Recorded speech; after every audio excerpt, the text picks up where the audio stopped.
All right, this regime is spending millions of dollars on a lie. The lie is that Antifa is this organized terrorist network that is as organized as Al Qaeda or ISIS, and there are all these terror cells in the United States.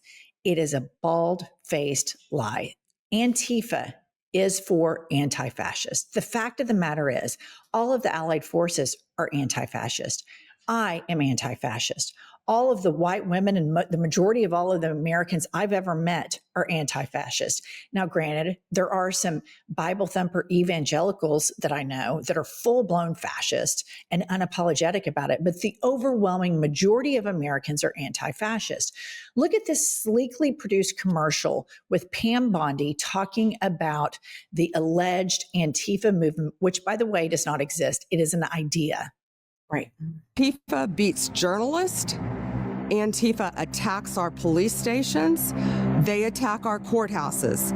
They dox our law enforcement officers. No more. They are a terrorist group, and we are coming after them. We are here at the White House today. Okay.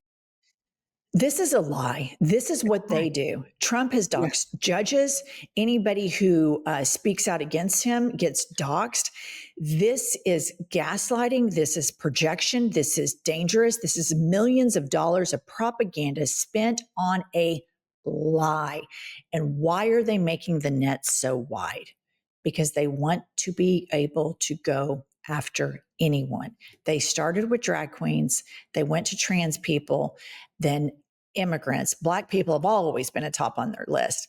And then white liberal women. And now we're on to Antifa. Antifa could be anybody. I am Antifa. Pumps is Antifa. All of you all are Antifa. Antifa is not an organization. It is an idea. The fact that they are spending millions of dollars on this tells me everything I need to know. They will move heavens and earth and bankrupt the piggy bank to make sure that 2026 does not happen. And everything she said in that video is a lie. They're attacking our police stations. They're attacking, none of that is true. People are peacefully protesting outside ICE. And then you have this whole thing about they're attacking the courthouses. That's a lie. And a judge just ordered yesterday, you are putting all these troops there. We don't need them. There is nothing happen. And here's what's interesting to me about all this, Jennifer. It reminds me of the 2020 elections. They're saying all of these things in public, but then they get to court and there's zero evidence of that. So this is not their first rodeo with saying one thing and being able to prove another. It's disgusting. And I hope Pam Bondi at the end of this rots her ass in jail, because it wasn't Nixon that went to jail. It was his lawyers. And so I hope there's a spot for her. Okay, next up, we have Reuters with some really alarming reporting. Trump's war on the left inside the plan to investigate liberal groups. And Evan Hill retweets this and says the Trump administration is preparing a crackdown on liberal political groups, including the funding arm of the Democratic Party that will utilize the FBI, the DHS, IRS, Treasury, and Justice Departments. You guys, they're talking about like Act Blue that you've donated.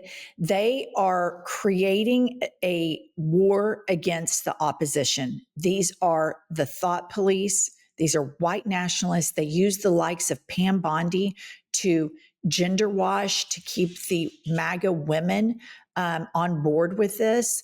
And I cannot impress upon you all enough how dangerous this is. And I think every single one of us very loudly and very proudly need to say at all times, we are anti-fascist. Are they going to start going and arresting all of these Americans, 250 million Americans that are anti-fascist? Probably. The thing is, anybody with a platform, they're coming after. If they can't be free speech, then we're going to designate you a domestic terrorist. All it is opposition. If you oppose them, they will come after you, which is exactly what Trump said with the enemy within bullshit. It's unreal that they're acting like Antifa is a real group that's funded by people. It's on purpose. It is intentional, absolutely, so that they can widen the net. And anybody, a podcaster, a poster on Facebook, they are doing that intentionally so that they can go after anybody and everybody that they don't like.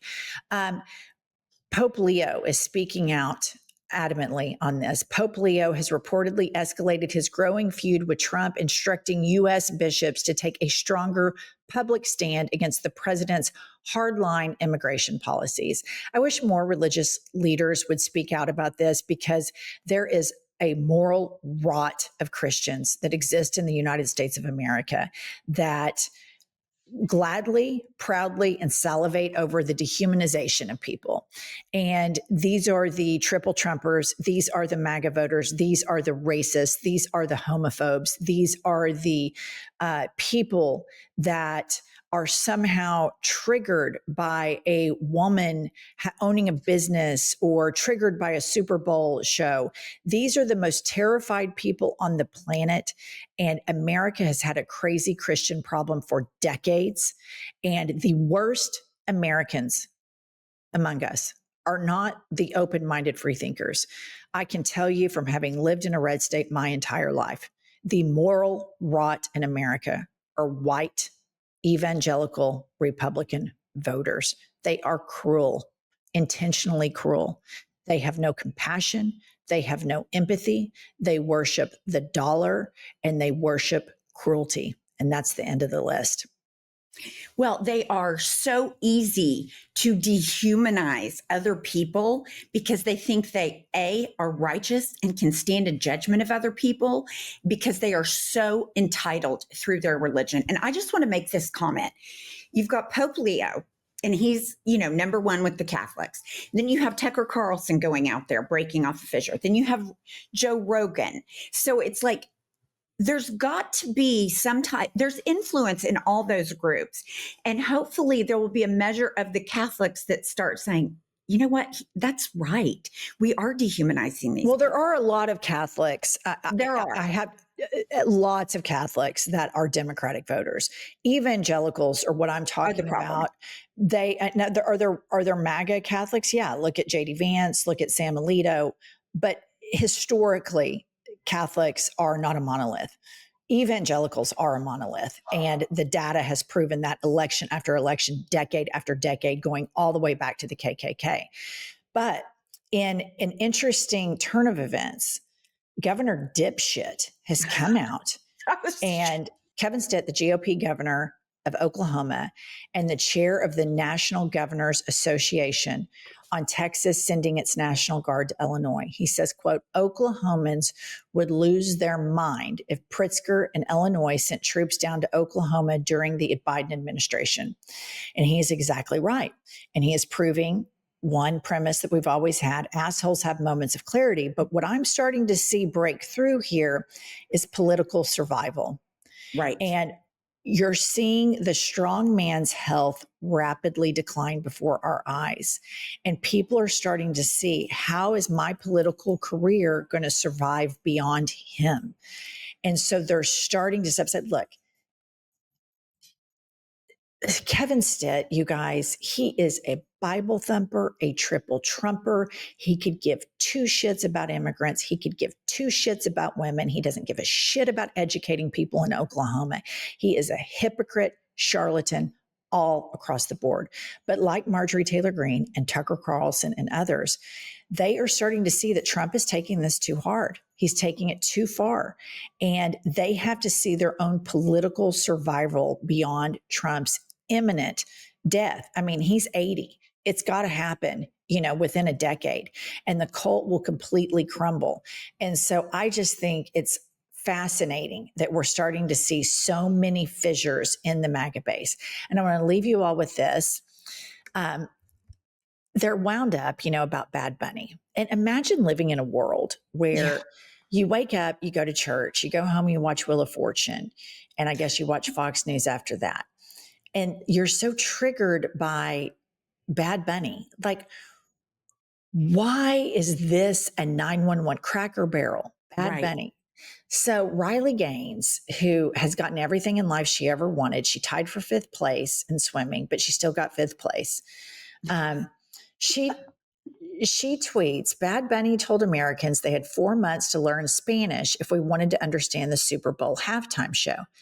No thanks, we'll just have our own. Enjoy your low-rated halftime show. So Turning Point USA, the white supremacist, unrepentant, racist, piece of shit group that Charlie Kirk used to head, is going to have their own boring halftime show. And I guarantee you the numbers will come out because all those white people, they need Bad Bunny. They do. They want Bad Bunny. They want to be able to, for Bad Bunny to come on and go, well, I don't know what all this twerking and Latina stuff is, but deep down they like it because white culture sucks. White culture is Charlie Kirk's rallies. White culture is Riley Gaines' tweet. White culture is getting wound up about Cracker Barrel. They want Bad Bunny. They need Bad Bunny. And I cannot wait for the ratings to come in because I know that all of the boring, crusty white people I know, they'll be like, well, yeah, we should probably watch that Charlie Kirk thing, but I want to see what that Bad Bunny's all about.